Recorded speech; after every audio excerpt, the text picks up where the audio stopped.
शिंदे जी। अध्यक्ष महोदय, आपने मुझे बजट के ऊपर बात करने के लिए मौका दिया, मैं आपका तहे दिल से शुक्रिया अदा करती हूँ। हम भारत के लोग, जो हमारे संविधान की प्रस्तावना है, इन 4 शब्दों में भारत की ताकत और महानता छुपी है। न कोई जात, न धर्म, न भाषा, न पहराव, सिर्फ हम भारत के लोग। इसी में ही हमारी पहचान है और इसी में हमारी गरिमा बसी हुई है। पर पिछले कुछ सालों में इस पहचान को, इसी ताकत को धर्म की राजनीति से कमज़ोर बनाया गया है। आज 2024 के बजट पर बात करने के लिए आपने मुझे मौका दिया। मैं थोड़ा आपको इतिहास में ले जाना चाहती हूँ। हम सब जानते हैं और पूरा विश्व ये मानता है कि कुछ शतकों पहले भारत सोने की चिड़िया थी। उस समय जीडीपी और इस प्रकार की चीज़ें नहीं थी, पर भारत इकोनॉमिकली और कल्चरली विश्व की एक महाशक्ति थी। और हम ये भी जानते हैं कि भारत में शूरवीरों की कोई कमी नहीं थी। बावजूद इसके मुट्ठी भर हमलावरों ने हमें कई बार लूटा, और न सिर्फ लूटा, हमें सैकड़ों साल गुलाम बनाए रखा। ऐसे क्यों हुआ? पहले मुगल, फिर अंग्रेज ने भारत पर राज किया। ये वो कर पाए क्योंकि सोना, चांदी, हीरे जवाहरात, पैसे की कोई कमी नहीं थी। लेकिन कमी सिर्फ एक बात की थी, और वो थी सामाजिक एकता की। धन, दौलत, ताकत कुछ मुट्ठी भर राजाओं और समाज के ठेकेदारों के पास थी। 90% समाज प्रताड़ित था, और मैं ये कहूँगी कि जानबूझकर इन्हीं समाज के ठेकेदारों के द्वारा देश गरीब रखा गया था। आज हमारा देश दुनिया की 5वीं लार्जेस्ट इकोनॉमी है, और मुझे ये उम्मीद ही नहीं बल्कि पूरा विश्वास है कि हम जल्द ही दुनिया की पहले नंबर की इकोनॉमी बनेंगे, क्योंकि इसके प्रगति की मजबूत नींव स्वतंत्रता के बाद के सरकार ने रखी थी। पर इसी के साथ आज हम सामाजिक तौर पर जात, पात, धर्म की शाखाओं में बिखरते जा रहे हैं, कमज़ोर होते जा रहे हैं। फाइनेंशियल इनइक्वालिटीज़ बढ़ती जा रही है। पैसा और सत्ता कुछ चंद ठेकेदारों के पास संचित हो रहा है, या मैं ये कहूँगी कि सत्ता की लालसा में ऐसा करवाया जानबूझ के जा रहा है। मेरी ये सब बातें कहने का तात्पर्य यही है कि समाज की प्रगति सिर्फ मजबूत इकोनॉमी से ही नहीं, समाज की एकता में है, और हमें इतिहास में हुई गलतियों को दोहराने से बचना चाहिए। बीजेपी पिछले 1 दशक से सत्ता में है, पर इनके मुताबिक आज भी हिंदू खतरे में है। क्या ये हकीकत है, या फिर बीजेपी हिंदुओं को इस डर में रखकर अपनी राजनीति चमका रही है? आप बताएं, जो संस्कृति हजारों साल गुलामी के जंजीर में जकड़ी पड़ी है, रहने के बावजूद जिंदा है, जिंदा ही नहीं सारे विश्व में अपना डंका बजा रही है, वो खतरे में कैसे आ सकती है? पर फिर सोचने पर मुझे महसूस होता है कि बीजेपी और उनकी नीतियां की वजह से हिंदू खतरे में है। एक नदी के बहाव की तरह बहती चली आ रही हमारी हिंदू संस्कृति है। सामने आने वाले हर कट्टरता के पहाड़ों को काटते हुए, हर पत्थर के सेंध लगाते हुए वो बह रही है। उसके बहाव को ना कोई तलवार काट सकती है, ना ही कोई पहाड़ रोक सकता है।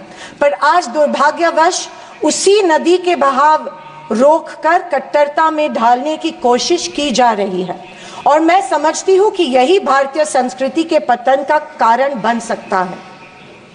अध्यक्ष महोदय, डॉक्टर बाबा साहेब अम्बेडकर ने बनाए गए संविधान के बदौलत पिछड़े और दलित वर्ग को आरक्षण के जरिए समाज में स्थान और सम्मान मिला, पर आज वह आरक्षण भी इनके नजरों में खटक रहा है।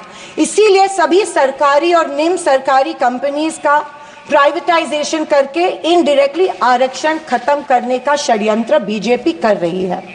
स्पीकर सर, इनके मुताबिक गए 2014 के पहले कोई भी अच्छा काम देश में नहीं हुआ, और कुछ महानुभावों के मुताबिक देश आजाद ही 2014 में हुआ। खैर, आप कितनी भी कोशिश कीजिए, लेकिन इस सच्चाई को नहीं झटला सकते कि आज जो भारत चांद पर पहुंचा, उसकी नींव इसरो के रूप में पंडित नेहरू जी ने रखी थी।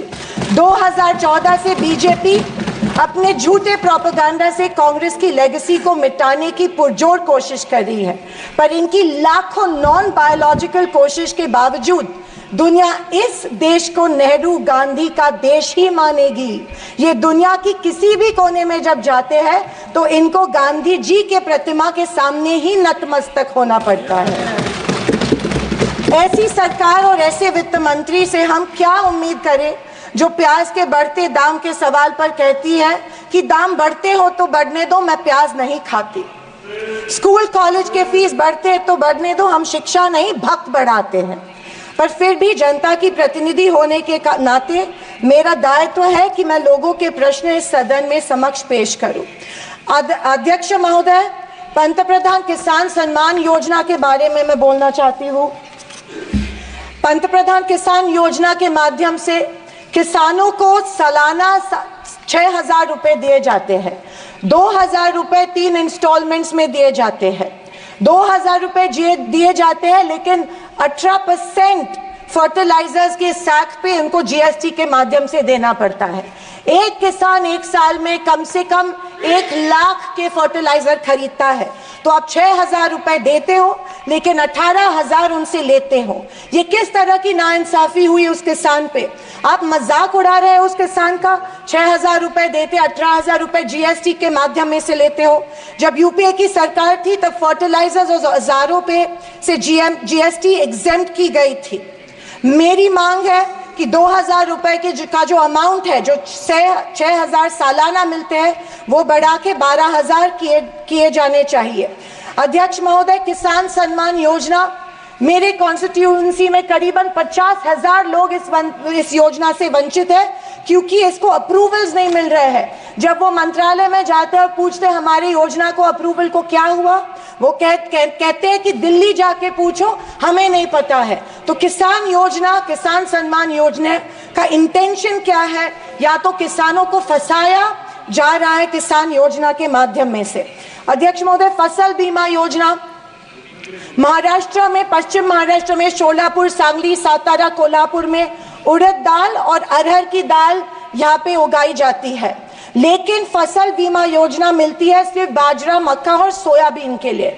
आपके माध्यम में से मैं फाइनेंस मिनिस्टर से गुजारिश करती हूँ कि अरहर और उड़द के लिए भी फसल बीमा योजना के फॉर्म एक्सेप्ट किए चुके हैं, भर दिए हैं, लेकिन फसल बीमा योजना मिल नहीं रही है। अध्यक्ष महोदय, पंतप्रधान आवास योजना, आदरणीय फाइनेंस मिनिस्टर जी ने कहा कि एडिशनल 3 करोड़ हाउसेज, घर यहाँ पे इंक्रीज करके इस बजट में दे रहे हैं, लेकिन पंतप्रधान आवास योजना का टारगेट अभी तक महाराष्ट्र को नहीं मिला है, क्योंकि ये योजना जो है गांवठान जमीन पे घर बांधे जाते हैं, लेकिन असलियत ये है कि गांव में गांवठान जमीन है ही नहीं। जब कलेक्टर के पास जाते हैं तो कहा जाता है कि गांवठान जमीन नहीं है, गायरान जमीन ढूंढ के लाओ, हम आपको पीएम आवास योजना देंगे। अभी गांवठान जमीन लाएंगे कहां से?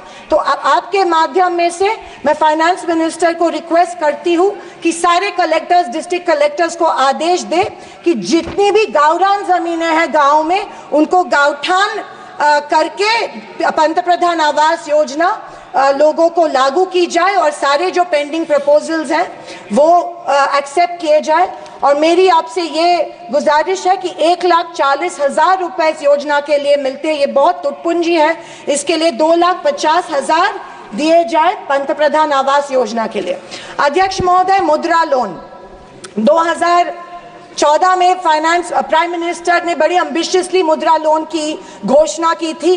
कल फाइनेंस मिनिस्टर ने इसकी जो राशि है 10 लाख से लेके 20 लाख की, लेकिन मुद्रा लोन उस पीरियड में उन्हीं लोगों को मिले जिनकी सिफारिशें बीजेपी के कार्यकर्ताओं ने की थी, जबकि सामान्य आदमी जो है, आम आदमी जो है, उसको ये लोन नहीं मिला था। सिर्फ कुछ चंद लोगों को ये लोन दिया गया था। मेरी ये मांग है कि कोरोना के टाइम पे जो लाभार्थी मुद्रा लोन का कर्ज फेड नहीं पाए, उनके लिए जैसे अपने अदानी अंबानी के लिए कर्जा माफ किया है, वैसे इन लाभार्थियों के लिए भी कर्जा माफ किया जाए, तुरंत माफ किया जाए मुद्रा लोन का जो परत फेड करने का कर्जा है। आदरणीय अध्यक्ष महोदय, माइक्रो फाइनेंस और चिट फंड्स जो दिए जाते हैं हमारे सेल्फ हेल्प ग्रुप्स को, बीड़ी कामगारों को, पावर लूम वर्कर्स को दिए जाते हैं, हमारी काफ़ी सारी महिलाओं को दिए जाते हैं, लेकिन ये माइक्रो फाइनेंस और चिट फंड्स पे के ऊपर रेगुलेटरी अथॉरिटी नहीं होती है, इसीलिए ये बेहिसाब इंटरेस्ट इन लोगों से, गरीब लोगों से लेते हैं।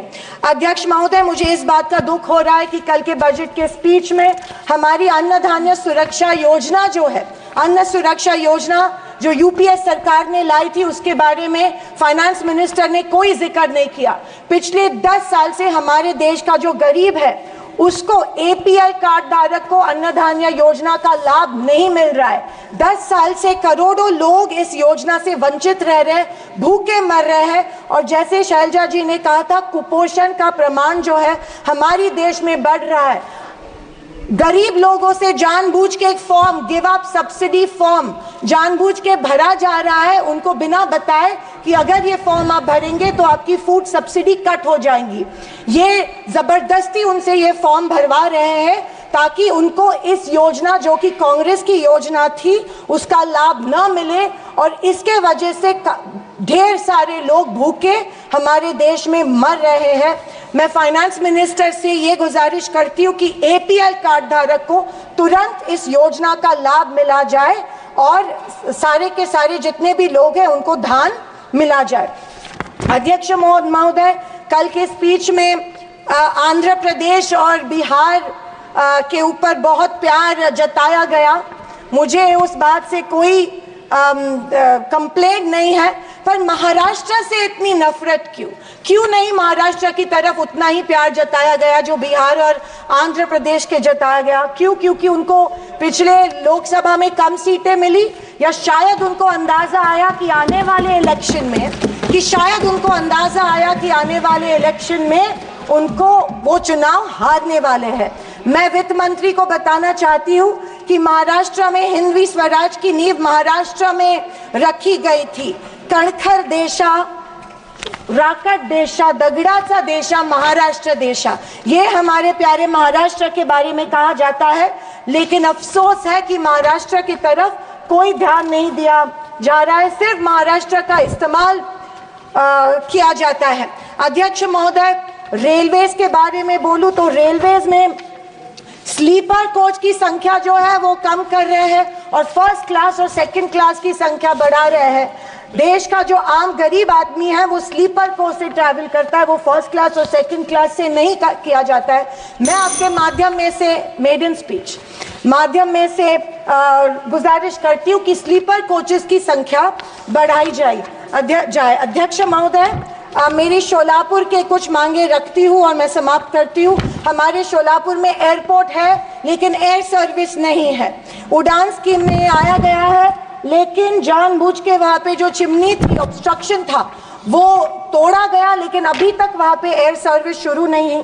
बोरामनी एयरपोर्ट है, वहाँ पे इंटरनेशनल एयरपोर्ट के लिए फंड्स एक बार दिए गए, लेकिन फिर फंड्स नहीं दिए गए। मैं वित्त मंत्री से गुजारिश करती हूँ कि बोरामनी एयरपोर्ट के लिए फंड्स दिए जाए। मंगावेड़ा जो हमारा तालुका है, वहाँ पे जो इरिगेशन स्कीम है, वहाँ के 35 गांव जो है वो पानी से वंचित है। मैं विनती करती हूँ कि वो गांव के लिए भी आप इरिगेशन स्कीम जल्द से जल्द अप्रूव करें।